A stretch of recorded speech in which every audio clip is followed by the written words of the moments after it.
The methods you use to create absolute links are rather limited. Since you can't really browse to your hard drive for external websites, you're going to have to know the exact link. That can be tough at times, especially for longer generated links, so copying and pasting the link can be a real lifesaver. Let's check out building some absolute links. So here I have the resource.html opened up, and I just have a couple of absolute links that I want to create for our site.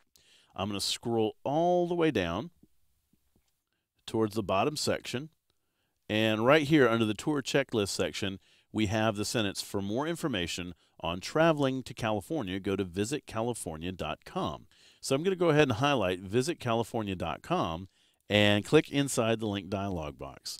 There I'm just going to type in http://www.visitcalifornia.com.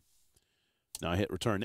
Notice that I had to type in the protocol as well. So not just www. Absolute links have to be the entire protocol, the HTTP or HTTPS or whatever the protocol is going to be. You have to place that on the front end of it. Now I'm also going to go ahead and target this to a blank window. Now this will either create a brand new window or a new tab based upon the browser that your users are using.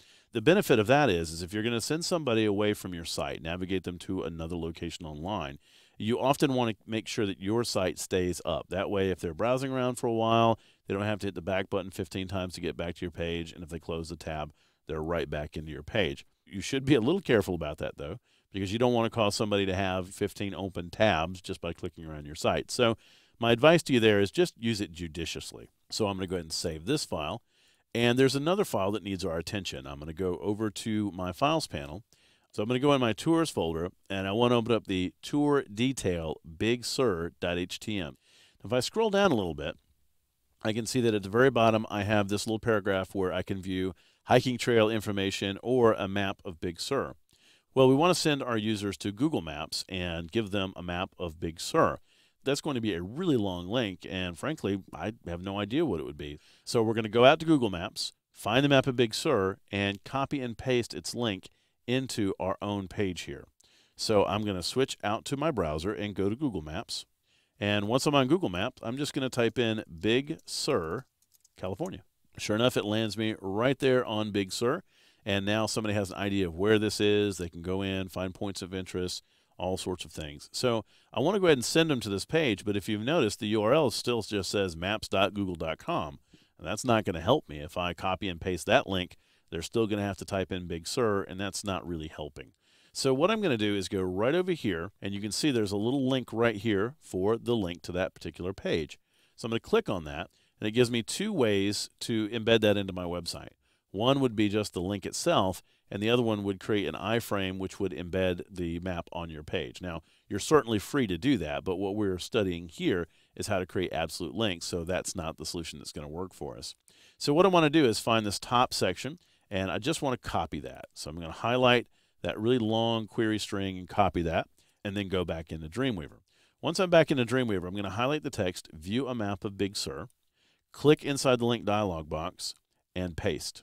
Now be sure to hit return, and you'll notice that you have a long string of characters right in there. Once again, I'm going to target that to a blank page and do a save all. Make sure that you test this. So I'm just going to go ahead and preview this in my browser. I'm going to come down here to view a map of Big Sur and click on that. And I want to make sure that it goes right back to that Big Sur map I've had before. The reason for that is occasionally when you copy and paste into Dreamweaver's link dialog box, the link might become truncated. If it does, let me show you how to deal with that. We'll go back into Dreamweaver, and all you have to do is highlight your link, go into split screen view, and find the link itself. So here's the link tag that we're working with right now.